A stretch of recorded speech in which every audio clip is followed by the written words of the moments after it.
Okay, so I wanted to do a quick little TikTok about the world, and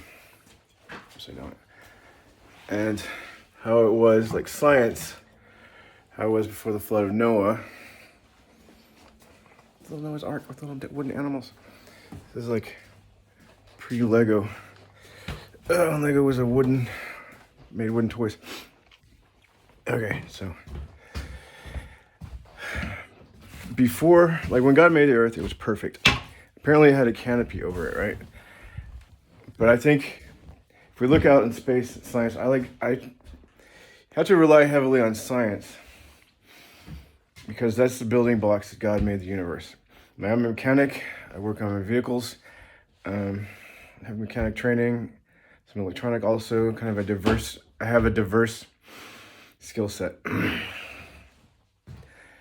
So like the Bible, I look at it as a mechanic. It's all these parts that people say like those contradict, but they don't contradict, and you can't. I like to say you can't build a religion off of one verse. For example, Nephtilim. The Nephtilim literally translates to giants, and I know that the book says the sons of God saw the daughters of men, and they were fair, and had children with them, and the children became men of legends. So, theologically, that kind of gives credence to the pagan gods that were half Zeus and half whatever, right? Or Loki having whatever. The problem is, God is a spirit. Angels are spirits, they're supernatural beings. So, it's happened once with Christ when he was put in Mary by God, right? So supernatural thing occurred, and supernatural things do occur. And I'm not saying that there's no possibility that there's half demon and half human offspring, especially in the old days. But I think there's a more simple scientific explanation. The sons of God is commonly believed to be the sons of Seth, which is the offspring of Seth. So it's a class system. The book says they left their station. So today we have a class system of like the rich, the poor, in some countries, the royalty, and so there's a class system, and there was a class system after Adam and Eve were created and created a society that Cain actually became a lower class citizen because of the mark and everything. And there's even today a group of people who still mark themselves because they're descendants of Cain. So, before the flood of Noah, there was a canopy, which if you look out into space and you see things like Saturn with the ring around them and Neptune, which is like mostly water planet, with the core, it's about as big as the Earth.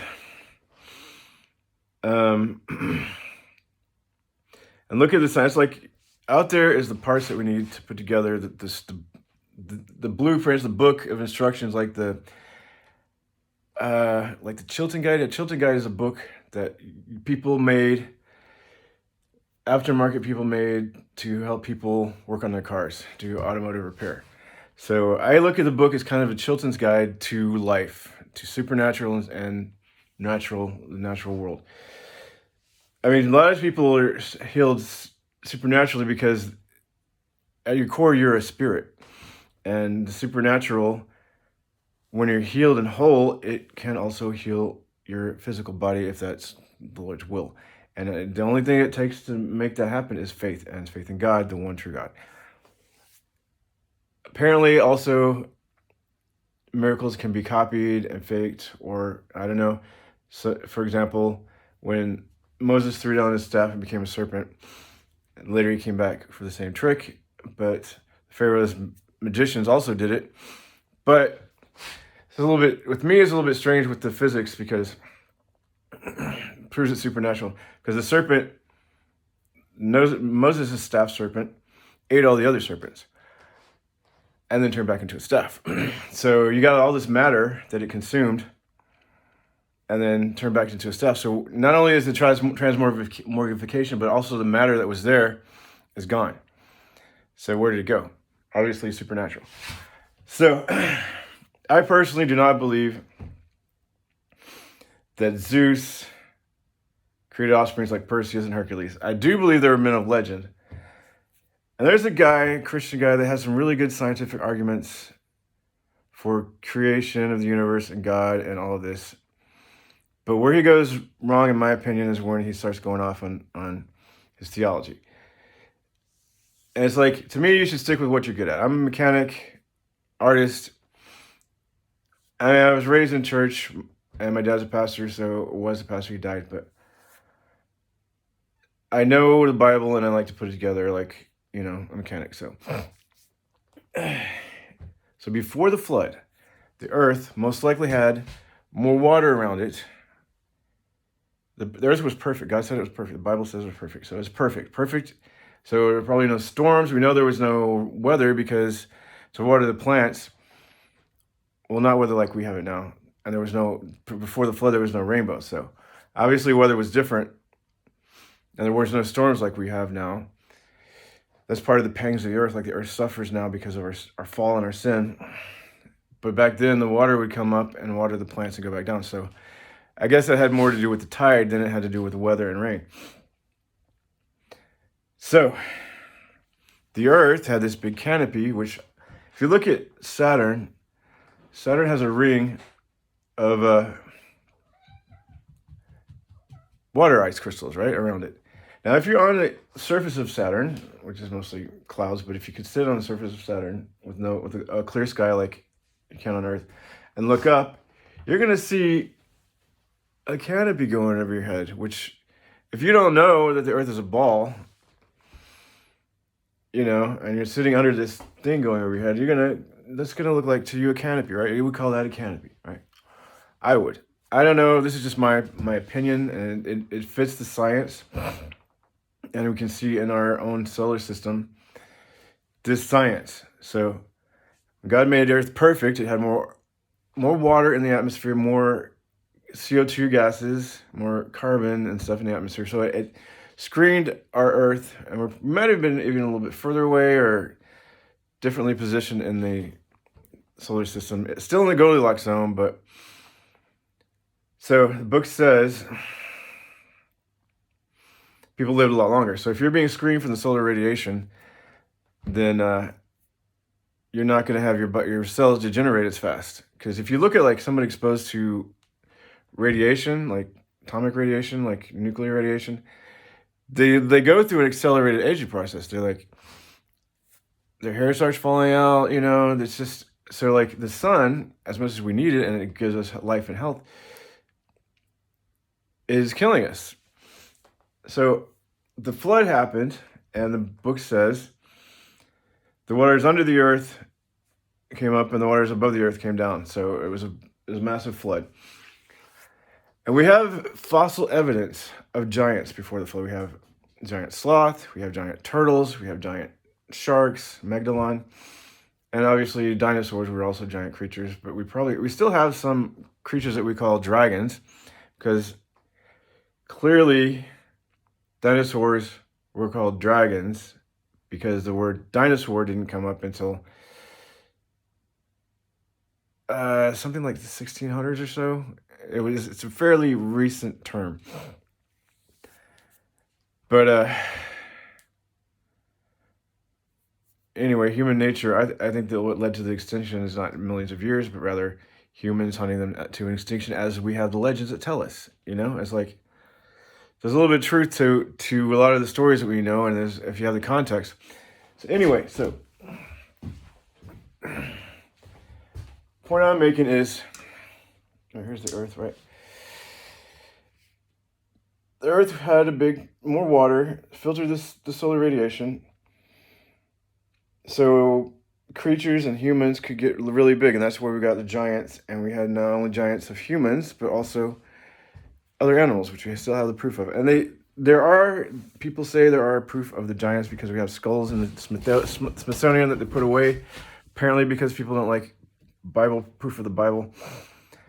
But I don't know. I'm not going to bank on that, but I'm just going to go with the science that I know and that fits the Bible that has been proven more accurate than not, which I don't think it's really proven inaccurate. I think it's like data, right? Data doesn't lie. Data it can't lie, like color, gravity.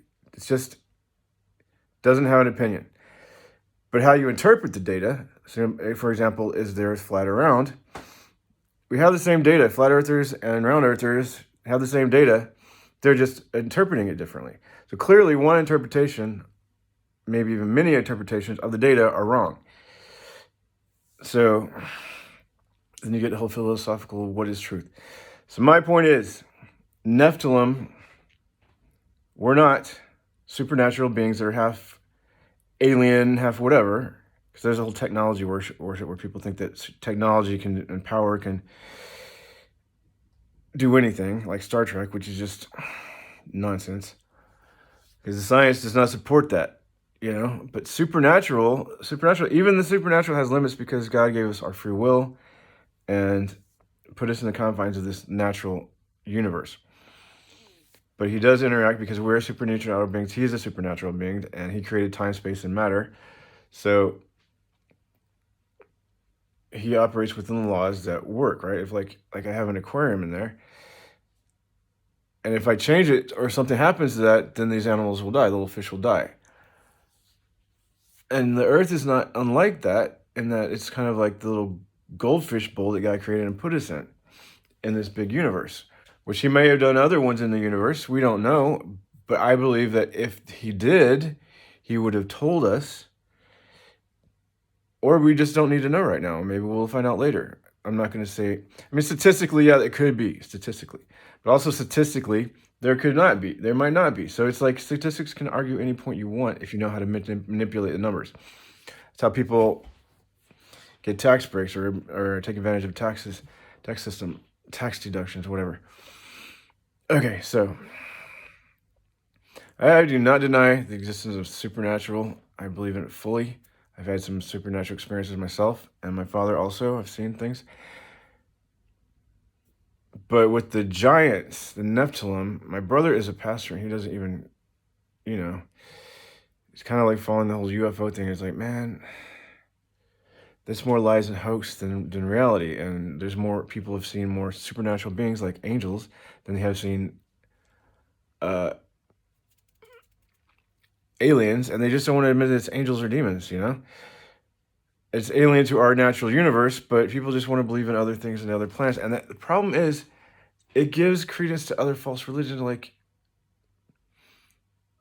people who say an angel came and gave him tablets and stuff like that, and then and then they say like God is going to give us all planets. I mean, if you give it credence for Greek mythology and Norse mythology, and then you have to accept, it just creates theological issues that if you just stick to the science, right? Science was class system. We are all called God's children. We're all God's children, right? And if you're born again, you're born of the Spirit, born of God. So if a born-again person is a child of God, a son of God, the Bible supports that and says that, right? So back before they used to say that, before Christ came, the children of Seth, when you had a relationship with God, you would be called the son of God, or sons of God, right? And they didn't make the distinction in the past between male and female. It would just be like mankind. It includes a female. And identity politics is so freaking stupid that they just lose that. So it's okay to be called mankind, because that includes the female. The only difference between male and female is a womb, woman. Your body is equipped to take care of children. It's a good thing. It's a wonderful thing. Men and women are made to complement each other. And it's not the only function of a woman or a human for that matter, but that's something that women have that men do not. And there's a reason for that. Anyway, I got to go. So, I think I made my point. I don't know if I spoke clearly enough because I tend to not. But yeah, I got to go. And anyway, something that has just been bugging me. I just wanted to address that. And I could break it down later with pictures and illustrations. But I really just want to put that out there. And I know it's a 15-minute video. Sorry.